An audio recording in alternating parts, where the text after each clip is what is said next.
Kasih karunia dan damai sejahtera dari Allah Bapa kita dan dari Tuhan Yesus Kristus menyertai kita. Saudara-saudara, dalam episode yang lalu kita sudah melihat perumpamaan tentang domba yang hilang. Di dalamnya kita melihat bagaimana Allah mengasihi manusia yang berdosa dan mengharapkan agar manusia yang berdosa itu bertobat, kembali kepadanya dan memperoleh keselamatan.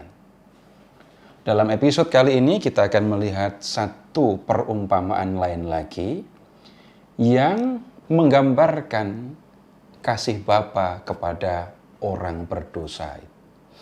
Dan perumpamaan yang dimaksudkan kita akan ambil dari Injil Lukas bab 15 ayat 11 sampai dengan 32, yaitu perumpamaan tentang anak yang hilang. Kita akan melihat dulu kisahnya dan nanti kita akan melihat apa yang mau disampaikan oleh Tuhan Yesus melalui perumpamaan ini. Ada seorang mempunyai 2 anak laki-laki. Kata yang bungsu kepada ayahnya, "Bapa, berikanlah kepadaku bagian harta milik kita yang menjadi hakku." Lalu ayahnya membagi-bagikan harta kekayaan itu di antara mereka.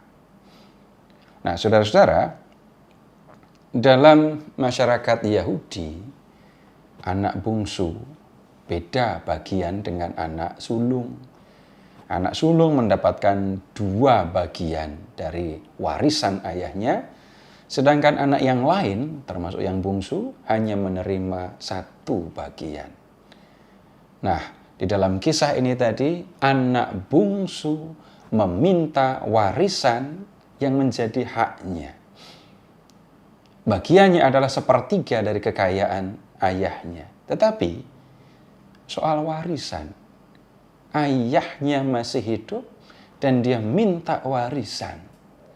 Jelas bahwa ini tindakan yang tidak bisa dibenarkan. Bagaimana mungkin seorang anak bungsu lagi meminta warisan ketika ayahnya masih hidup. Tetapi sang ayah memenuhi permintaan si bungsu. Dia pun memberikan bagian yang menjadi haknya. Nah, kemudian kita lihat apa yang akan dilakukan oleh anak bungsu. Beberapa hari kemudian, anak bungsu itu menjual seluruh bagiannya, lalu pergi ke negeri yang jauh. Di sana ia memboroskan harta miliknya itu dengan hidup berfoya-foya. Si bungsu menjual harta yang dikatakan menjadi bagiannya. Lalu dia mendapatkan uang yang banyak, lalu pergi ke negeri yang jauh dengan membawa uang yang banyak itu. Nah, di negeri yang jauh tempat dia tinggal, dia hidup berfoya-foya, ya, memboroskan uang hasil penjualan harta ayahnya. Dan kemudian yang terjadi adalah negeri itu dilanda kekeringan, dilanda kelaparan, sementara uang dari si bungsu itu sudah habis. Setelah dihabiskannya semuanya, timbullah bencana kelaparan di dalam negeri itu, dan ia pun mulai melarat. Tidak ada lagi yang bisa dimakan. Tidak ada lagi uang untuk membeli makanan, tetapi dia harus bertahan hidup. Apa yang dilakukan oleh si bungsu? Ia pergi dan bekerja pada seorang majikan di negeri itu, minta pekerjaan supaya mendapatkan uang untuk membeli makanan. Pekerjaan apa saja dia mau. Dan ternyata orang itu menyuruhnya ke ladang untuk menjaga babinya. Anak orang kaya itu sekarang harus menjadi penjaga babi hanya untuk memperoleh makanan supaya bisa bertahan hidup. Tapi rupanya dia begitu kelaparan. dan tidak ada makanan. Ini kelihatan ketika dia melihat babi makan. Lalu ia ingin mengisi perutnya dengan ampas yang menjadi makanan babi itu, tetapi tidak ada seorang pun yang memberikannya kepadanya. Anak orang kaya raya itu sekarang nasibnya lebih buruk, lebih rendah daripada babi. Babi-babi bisa makan. Nah, anak bungsu ini pengen makan makanan babi. Ya, itu sudah situasi yang sangat rendah. Walaupun demikian, nggak ada yang mau memberikan makanan babi itu kepadanya. Dan ketika melihat situasi seperti ini, saudara-saudara silahkan membayangkan kalau pernah melihat babi makan ya. Babi rakus kalau makan. Tidak pernah tenang, tidak pernah lambat. Nah, ketika melihat babi-babi itu makan, lihat ayat 17, kita melihat begini. Lalu ia menyadari keadaannya, katanya, betapa banyaknya orang-orang upahan Bapakku yang berlimpah-limpah makanannya, tetapi aku di sini mati kelaparan. Aku akan bangkit dan pergi kepada Bapakku dan berkata kepadanya, Bapa, aku telah berdosa terhadap surga dan terhadap Bapa. Aku tidak layak lagi disebut anak Bapa. Jadikanlah aku sebagai salah seorang upahan Bapa. Rasa lapar yang dihadapinya membuat dia ingin kembali ke rumah bapaknya. Tapi dia sadar, dia tidak pantas lagi disebut anak bapaknya. Dari tindakannya, minta warisan, menjualnya, menghabiskannya, dia sudah tidak punya lagi bagian di rumah bapaknya. Tetapi lebih dari itu, sikapnya yang kurang ajar, minta warisan ketika bapaknya masih hidup, ini jelas membuat dia sadar dia tidak pantas disebut anak bapaknya. Lalu kenapa dia ingin kembali? Dia mau kembali ke rumah bapaknya hanya supaya bisa bekerja, lalu bisa makan seperti para pekerja bapaknya. Dia ingin keluar dari situasi yang berat, sulit, ya, karena tidak ada yang memberi dia makan. Makanan babi pun dia pengen, tapi nggak ada yang kasih. Dan lihat di rumah bapaknya, para pekerja itu bisa makan kenyang semua. Nah, dia pengen melakukan hal yang sama. Bekerja di rumah bapaknya untuk mendapatkan makan. Dan kemudian dia mengambil keputusan untuk kembali benar-benar. Maka bangkitlah ia dan pergi kepada bapaknya. Waktu berangkat dulu, duitnya banyak. Pakaian bagus, pasti. Kemudian pergi, ya naik kendaraan. Entah kereta, kuda, atau unta. Tetapi sekarang ketika dia pulang, dia tidak punya apa-apa lagi. Sudah jalan kaki, bajunya sudah compang-camping, badannya bau pasti. Dia bekerja di antara para babi, dan setelah itu jalan kaki jauh, keringatan, bau. Nah, kemudian kita lihat bagaimana reaksi ayahnya. Ketika anak bungsu itu masih jauh, ayahnya telah melihatnya. Lalu tergeraklah hatinya oleh belas kasihan. Ayahnya itu berlari mendapatkan dia, lalu merangkul dan menciumnya. Kata anak itu kepadanya, Bapa, aku telah berdosa terhadap surga dan terhadap Bapa. Aku tidak layak lagi disebutkan anak Bapa. Luar biasa kasih bapaknya kepada si bungsu. Dari jauh dia sudah melihat Dan kemudian dia yang berlari menjumpai anak bungsunya. Normalnya, bapaknya diam, anak yang berlari mendapatkan bapaknya. Kita lihat yang sebaliknya. Bapak itu berlari mendapatkan si bungsu. Dan kemudian hatinya tergerak oleh belas kasihan melihat keadaan si bungsu yang sudah kurus, baju compang-camping, bau lagi.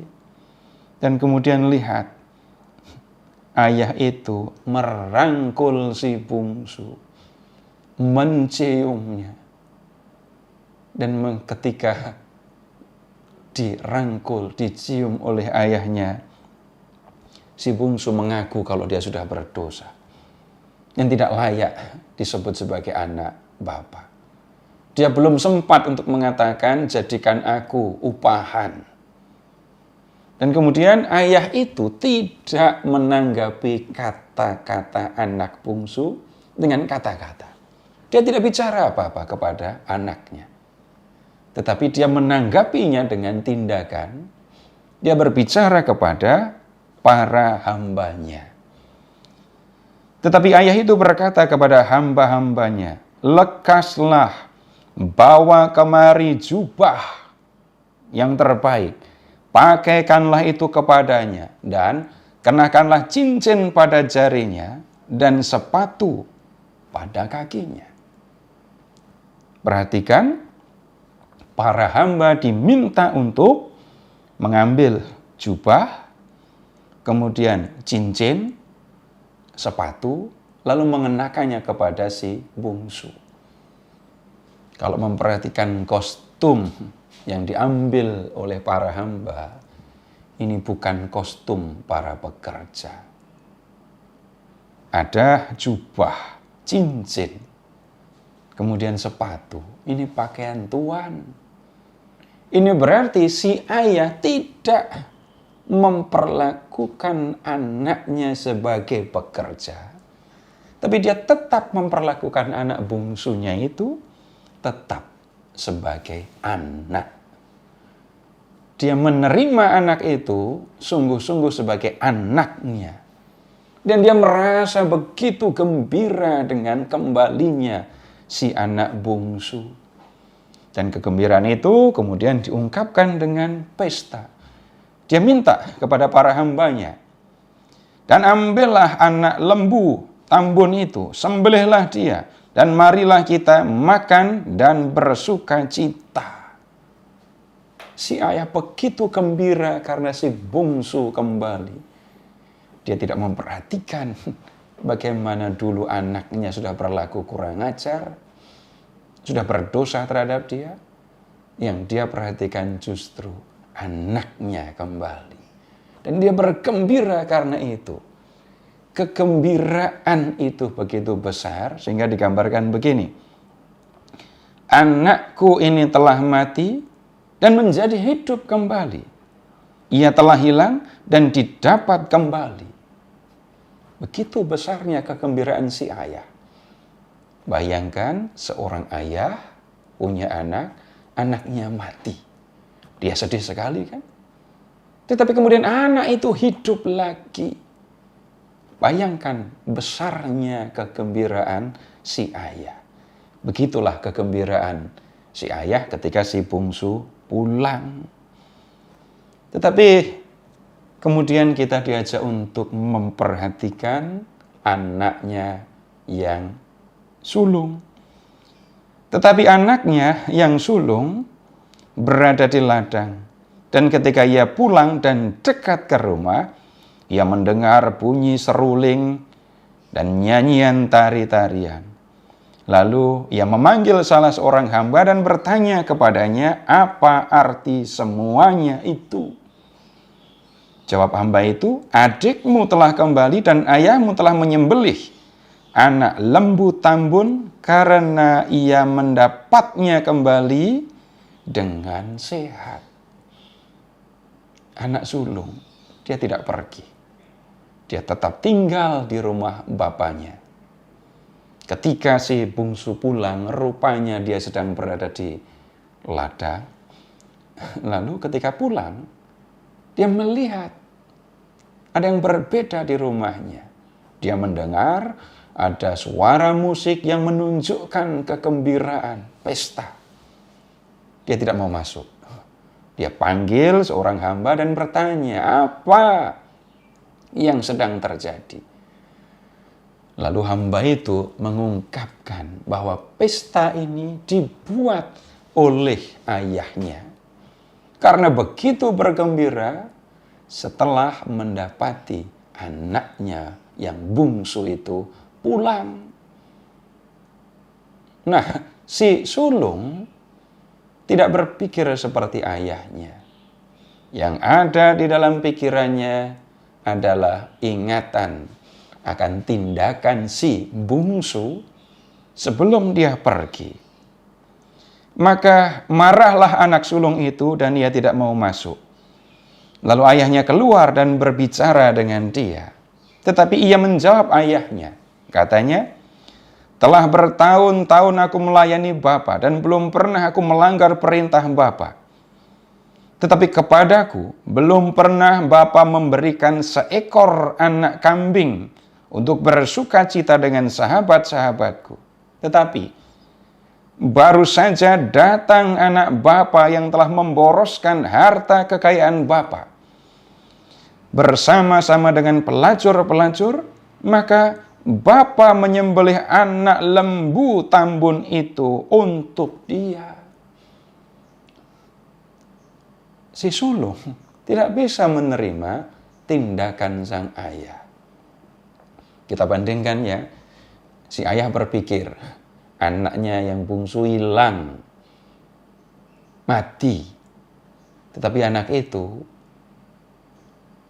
didapatkan kembali. Anak itu hidup lagi. Dan dia menemukan alasan untuk bergembira.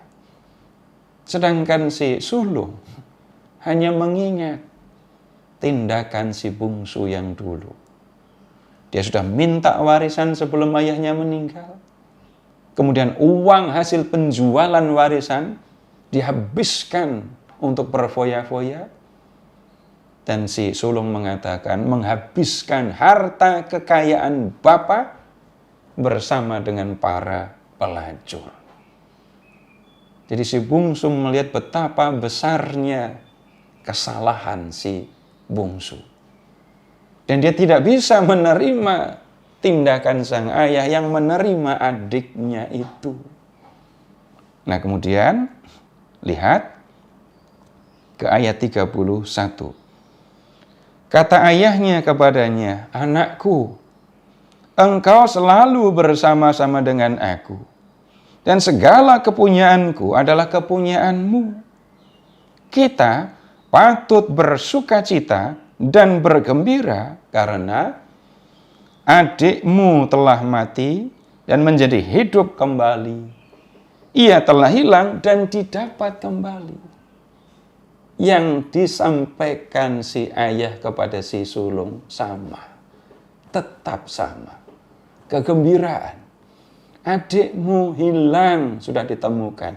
Adikmu mati, sekarang hidup lagi. Sebenarnya kamu punya alasan untuk bergembira. Tapi kamu memikirkan dosa-dosa adikmu. Dan kemudian kamu membandingkan kegembiraanku karena adikmu pulang dengan kerja kerasmu. Kamu bekerja keras, ya, tetapi kamu mengatakan seekor anak kambing pun tidak pernah aku berikan kepadamu. Kamu lupa bahwa semua yang aku miliki itu adalah kepunyaanmu. Tetapi kembali lagi, kamu hanya memikirkan dosa-dosa adik. Yang harus kamu pikirkan adalah kegembiraan karena adikmu mati. Dan sekarang kamu melihat adikmu hidup lagi. Nah, saudara-saudara, apa yang sebenarnya mau disampaikan oleh Tuhan Yesus dengan perumpamaan ini? Nah, kita perlu melihat si bapa, kemudian anak sulung, anak bungsu, ini sesungguhnya menggambarkan atau mengumpamakan siapa? Nah, untuk memahaminya kita harus kembali memperhatikan Lukas bab 15 ayat 1 dan 2. Para pemungut cukai dan orang-orang berdosa biasanya datang kepada Yesus untuk mendengarkan Dia. Maka bersungut-sungutlah orang-orang Farisi dan ahli-ahli Taurat. Katanya, ia menerima orang berdosa dan makan bersama-sama dengan mereka. Nah, menanggapi kata-kata orang Farisi dan ahli Taurat ini, Tuhan Yesus kan menyampaikan 3 perumpamaan. Domba yang hilang, kemudian dirham yang hilang, dan yang ketiga adalah anak yang hilang. Nah, sekarang silahkan perhatikan di bab 15 ayat 1 dan 2. Ada Tuhan Yesus. Kemudian ada para pemungut cukai dan orang berdosa. Lalu ada orang Farisi dan ahli Taurat. Nah, dalam perumpamaan tentang anak yang hilang, ada bapa, anak sulung, dan anak bungsu. Nah, bapa yang begitu mengasihi tadi, itu menggambarkan Tuhan Yesus yang menantikan orang-orang berdosa supaya mau bertobat.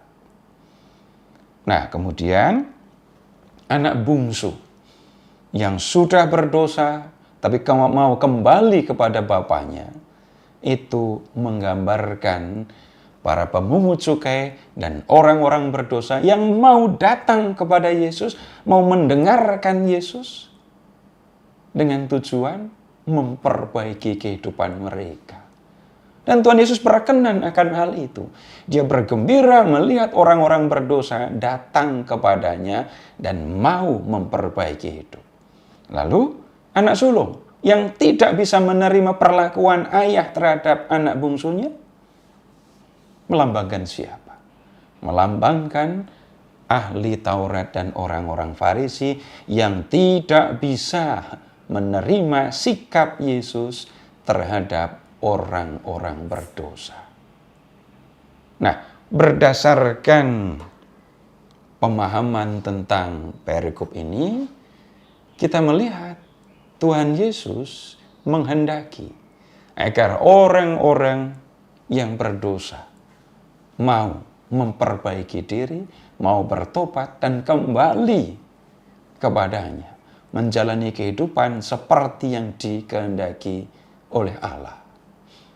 Tuhan tidak menghendaki orang berdosa binasa, tapi Dia menghendaki supaya orang berdosa pada akhirnya bisa selamat. Dan untuk itu apa yang harus dilakukan? Bertobat, kembali kepada Bapa. Dan seperti ayah menunggu si bungsu kembali, begitu juga Tuhan Yesus menantikan orang-orang berdosa supaya mereka segera kembali lalu bertobat. Tidak perlu takut untuk bertobat. Karena apa? Tuhan Yesus mengasihi mereka dan mengharapkan supaya orang-orang berdosa kembali kepadanya.